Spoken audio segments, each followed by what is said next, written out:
Hi,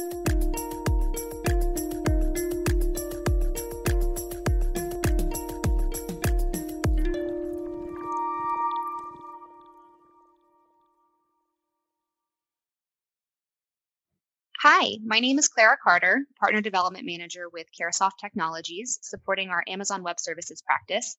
I'd like to introduce you to MJ DiBardino, CEO of Cloudnexa. MJ is the founding management team member of Cloudnexa, one of the original AWS partners.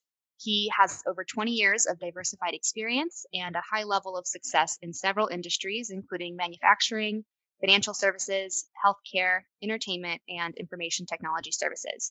Prior to joining Cloudnexa, MJ worked with various cloud management companies for the past 12 years. Welcome. Great. Thank you for having me. Yeah, absolutely.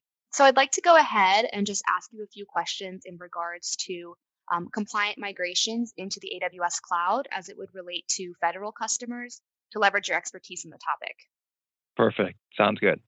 Cool. So we'll start with what trends are you seeing in the federal government with respect to the cloud? Well, right now, there's a lot of interesting things going on in cloud, specifically within the federal government.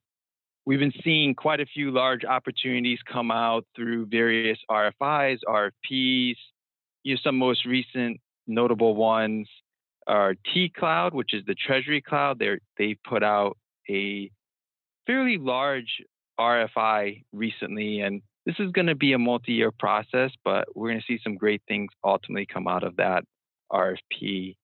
There's also many other IDIQs that are being released. A recent one was under HHS, which they're doing an agency-wide IDIQ multi-award. But what I'm also finding pretty interesting is these RFIs and RFPs are very much multi-cloud, which is great to see. A few years ago, it was more oriented around a single cloud award, where now the award is including mostly the main cloud players, AWS, Azure, Google Cloud. That's been great to see. And what I suspect is a lot of this is gearing up for larger migrations under the Cloud Smart strategy. And additionally, we're seeing quite a bit of activity on both sides of the government, civil and defense.